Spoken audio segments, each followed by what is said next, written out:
Здравейте, тиктокачи, здравейте, колегоречи, хаде лаким, пускай кафенцето и да видим какви ги вършим и за Европата. Шо правите, ко правите, гурбечу? Ами раздаваме пари като за последно. Та Европейският съвет вчера одобри отпускането на 90 милиарда евра на Украина. И това са парите за периода 2026-2027. За после има още. Първият транш от тези пари Украина може да получи още другият месец, след като това решение на Европейският съвет бъде одобрено от Европейският парламент. А ще бъде ли одобрено?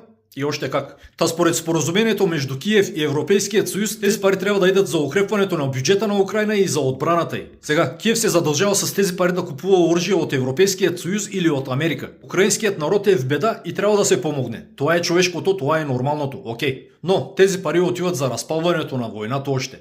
Аз съм сигурен на 100%, че от тези пари 70-80 милиарда ще идат за купуване на оръжие от Америка. Ще изтекат към американските оръжейни фирми. 4-5 милиарда ще се присвои Зеленски и свитата му. За народа пак нищо няма да остане. Или само трохите от тези 90 милиарда. А цяла Европа ще се гърчи за едно нищо. За едно голямо нищо.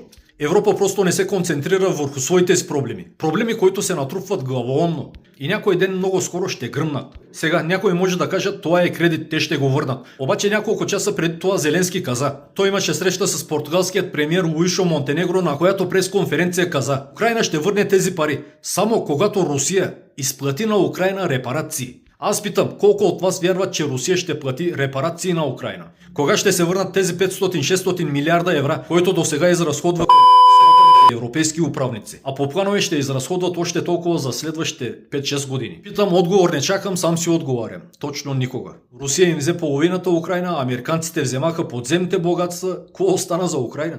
Както и да е, дай да видим в Германия какво става. Онзи ден ти бях разказал как един сириец рани двама полицаи на ЖП гарата на град Есен.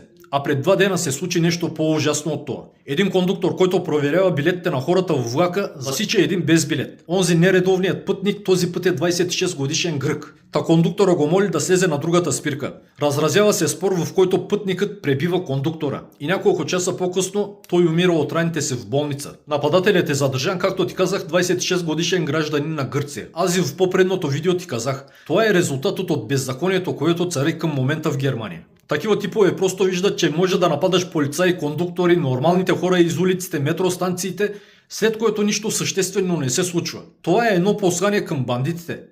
Вилнейте! Всяко следващо нападение е по-дръзко, по-нагло. Аз просто не виждам друга държава, друга нация, друг народ, която да е построила, кажи рече, една такава съвършена държава, почти съвършена социална система, която след това сама да пада толкова рязко и да съсипва всичко, което е построено до тук. Сещам се за още една държава, но тя не беше достигнала върха, до който стигна Германия. Както и да е, това беше набързо от мен. Живи, здрави и до нови срещи.